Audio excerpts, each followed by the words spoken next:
Welcome to Cotality's Housing Market Update for May 2025, brought to you by onthehouse.com.au.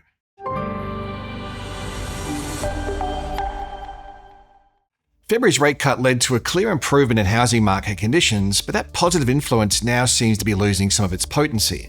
After a 0.4% rise in March, the pace of gains slipped a little, back to 0.3% in April.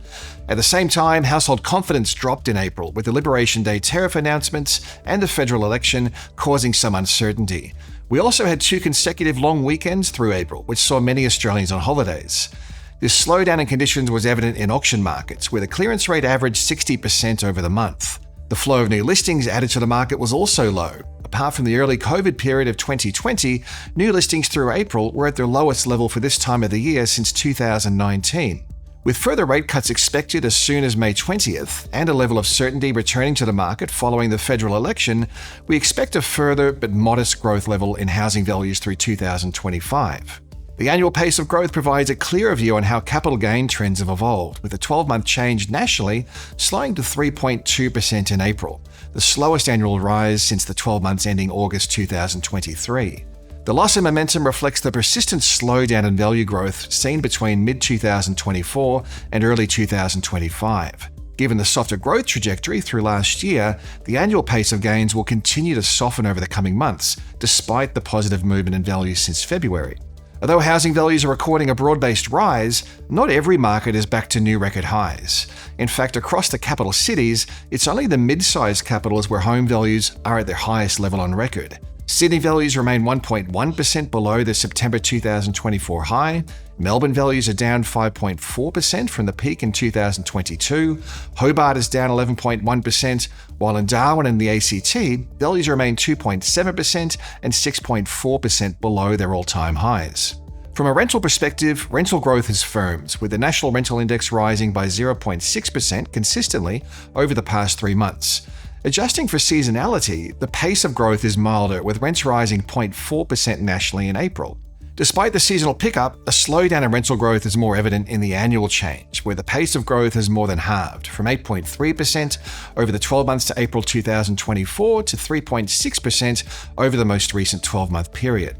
With rents outpacing housing values, the national gross rental yield reached a 2-year high in April, coming in at 3.73%. Gross yields across regional Australia remain substantially higher at 4.41%, but they're down on the levels seen 5 years ago when the gross yield of 4.83% was recorded. Perth housing values rose by 0.4% in April, a step up from the March 0.3% rise and the highest monthly gain in 6 months. Despite the rise, growth conditions have moderated. A year ago, values are rising at the monthly rate of 2.2%, and the annual pace of gains has reduced to 10%. The slowest 12-month change since August of 2023. Unit values are rising faster than house values, up 14.5% and 9.4% respectively over the past 12 months, which is probably a reflection of both worsening affordability as well as a lack of medium to high-density housing supply. The outlook for housing markets continues to evolve with a mix of potential positives and negatives at play. On one hand, we have the prospect of lower interest rates and stimulatory housing proposals from both Labor and the Coalition, which are expected to buoy demand. Also, a persistent undersupply of housing is likely to keep some upwards pressure on values. A gradual reduction in interest rates will support housing sector activity, but lower rates are also likely to embolden prospective sellers and support new housing supply. Previous research from Cotality shows that historically, it's been the upper quartile sectors of the market, especially in Sydney and Melbourne, which have been the most reactive to rate cuts. With Labor having won the federal election with an expansion of the 5% deposit guarantee, a key pillar of their platform, one thing seems certain is that first home buyers will see some further assistance to access home ownership, meaning first home buyers will comprise a larger share of the market as stimulus becomes available. The housing undersupply isn't getting any better, with commencements moving in the wrong direction.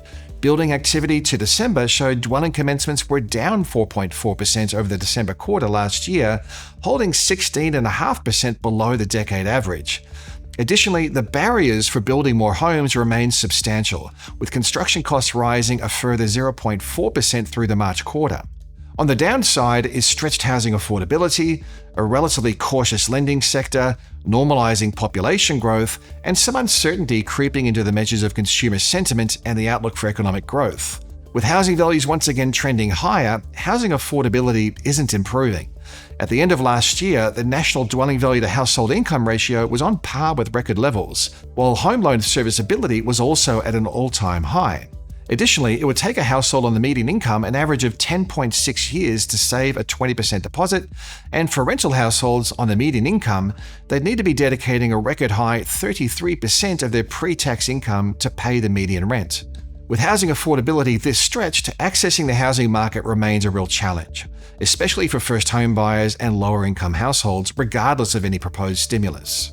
Population growth, which is a proxy for housing demand, has fallen back to the decade average of 0.4% per quarter. Less population growth should help to take some heat away from housing value growth, but there's still a substantial undersupply that's accrued over the past few years. Consumer sentiment and the volume of home sales have shown a long-term relationship, which is unsurprising given the high commitment nature of buying and selling a home. In April, consumer sentiment was dented due to the announcement of US tariffs on the rest of the world, with some backpedaling from the US, including a pause on tariffs, excluding China, along with widespread expectations of further rate cuts and ongoing tightness in labor markets. We could see sentiment once again moving higher. A further rise in sentiment would be a positive for the housing sector, helping to support high commitment decision-making. Overall, housing values are expected to continue rising in the short term, albeit at a softer pace than in early 2024. The outlook is subject to change as global and domestic events unfold. However, April reinforced the idea that uncertain environments tend to weigh more heavily on sales and listings than on home values. This is underpinned by a strong lending environment, tight labor market conditions, and a persistently low level of mortgage arrears. With lower interest rates on the horizon and an ongoing trade war, there's plenty to keep an eye on through May. While the brand may have changed from Corelogic to Cotality, we continue to publish Australia's leading housing market insights and metrics. For now, these are still available at the news and research pages of the Corelogic website.